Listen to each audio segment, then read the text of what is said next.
Teaching English in China. Some say the risk is greater than the reward.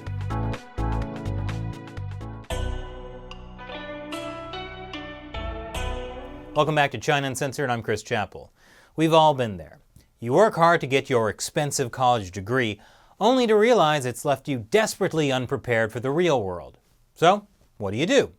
Obviously, the answer is to take out student loans to go back to school and get another expensive degree. Don't try this at home, kids. Trust me.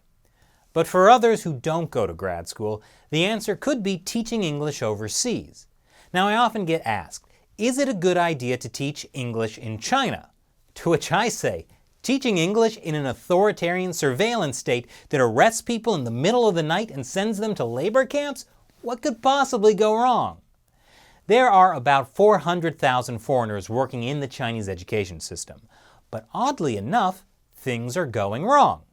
According to Reuters, there's been a surge of arrests of foreign teachers in China.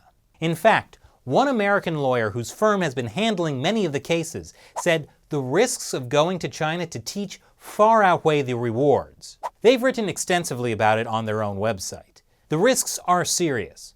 Education First is a Swiss company that operates 300 schools in China. They've seen a significant increase in detentions in China for alleged offenses including drugs, fighting, and cybersecurity violations. Mainly, these detentions have resulted in docked pay or deportation. But some of those crimes, especially drug crimes, can be met with severe punishment in China, especially if, for instance, the country you're from might be having a political dispute with China. But Chris, you say, Chinese authorities should crack down on foreign teachers guilty of drug offenses. Well, they're not just going after teachers who committed drug offenses in China. According to Education First, staff have been picked up by police at their home and work, as well as in bars and nightclubs, and have been questioned and brought in for drug testing. That drug testing involves using hair samples.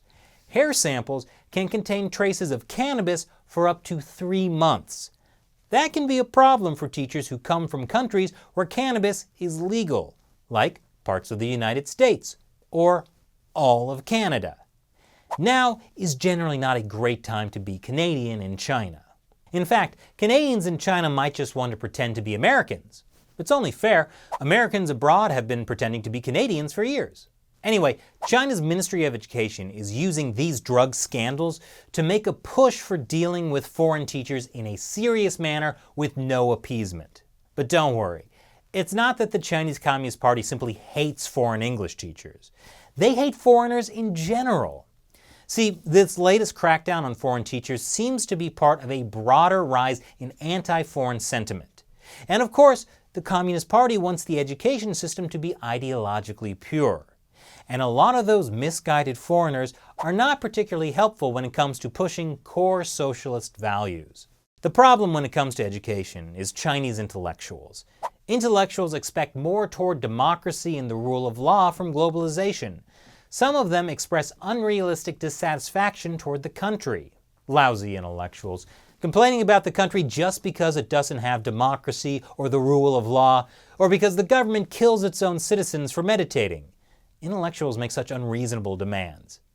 The Communist Party has always made schools the front line in ideological indoctrination. It comes in waves. Chairman Mao hated intellectuals. His Cultural Revolution forced students to denounce their teachers for backwards thinking and holding Western sympathies. There was more freedom in the 80s, but after the mass student protests in 1989 that ended with the Tiananmen Square massacre, the Communist Party realized that the people had been allowed to think a little too freely. So they launched another wave of patriotic education. And after current Chinese leader Xi Jinping took power, he stressed so-called core socialist values and socialist education. Xi gave a speech last year saying it's imperative to uphold Marxism as a guiding ideology and stick to the path of socialist education with Chinese characteristics. Obviously, it's not imperative to uphold the parts of Marxism that say you shouldn't allow giant corporations, or let rich elites play around with millions, while the masses are dirt poor. Or frankly, let any private individual own the means of production, especially Jack Ma. But the people ought to uphold the other parts of Marxism, like the conquest of political power by the working class. Wait, don't do that either. Anyway, according to Reuters, last September, China launched a wide-reaching campaign to remove foreign influences from education, including efforts to ban foreign history courses, outlaw self-taught material, and revise textbooks to focus on core Communist Party ideology. Which means less time for teaching useless things like English, and more time for Xi Jinping thought. And state-run media have been a big part of demonizing foreign teachers, the most tasteful being my favorite, the Global Times. Take, for instance, this lovely article, Guests of China Need to Deserve What They Get, with a close-up of a black student for some reason. It complains foreigners in China have been granted supranational treatment and even extra-legal privileges. We'll look at that special treatment foreigners are getting in a moment. And this article calls for a crackdown on unqualified and immoral foreign teachers in the country. And this article uses a scandal involving two people to drum up anti-foreign sentiment against the other 400,000 foreign teachers. It also criticizes parents who believe foreigners can teach English better than Chinese teachers. What a crazy thing to believe.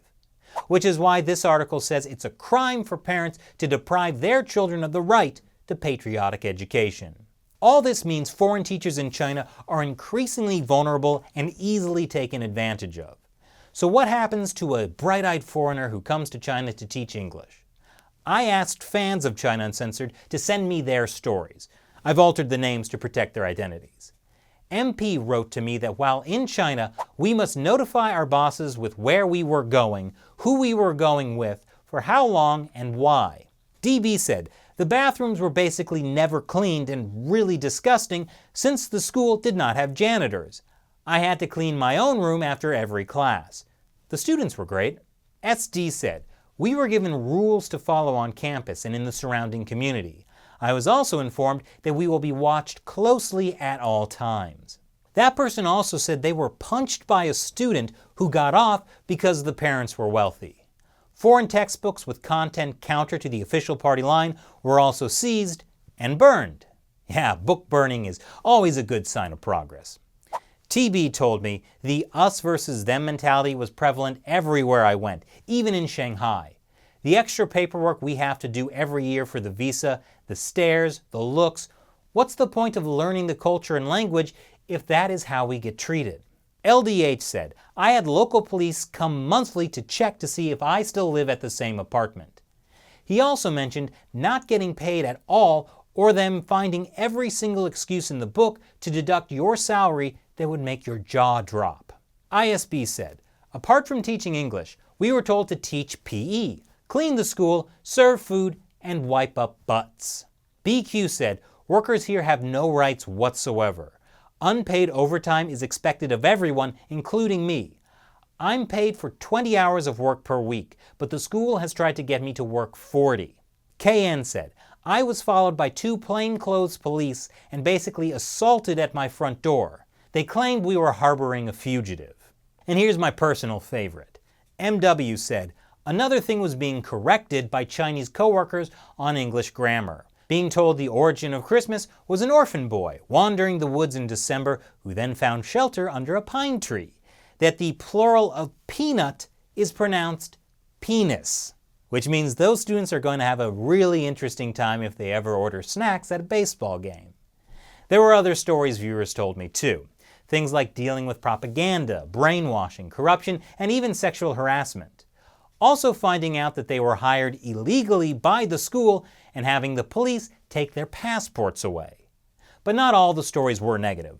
A lot of people had positive experiences too. Many said despite all the craziness they had to deal with, they had an amazing time, met many great people, students and adults, and made friends for life. Some people even met their spouses in China. But in the current environment, is the risk worth the reward? Let me know what you think in the comments below. If you're seriously thinking of teaching English in China, make sure you do your research first. And if you've taught in China, share your story below. And before you go, now is the time when I answer a question from a member of the China Uncensored 50 Cent Army, fans who support the show on the crowdfunding website Patreon.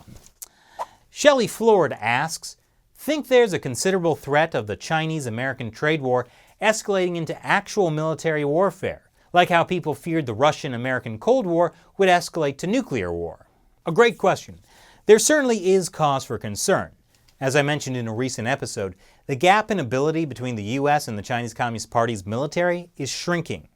This recent report by the Council on Foreign Relations says China could soon rival the US in fields like AI, robotics, 5G, and possibly biotechnology. So a war between the United States and China could be very bad for both sides. However, I don't think it will come to that, at least not because of the trade war. China's economy is suffering from it. That's an existential threat to the Chinese regime. The last thing the Communist Party can manage is throwing itself into an actual armed conflict with the US. Even though the military tech might be improving, remember, China has not been in an armed conflict since a brief war with Vietnam in the 70s. It has essentially no experienced leadership. So even more so than in the Cold War, I think the chance of a physical military confrontation with China is low. Thanks for your question and your support.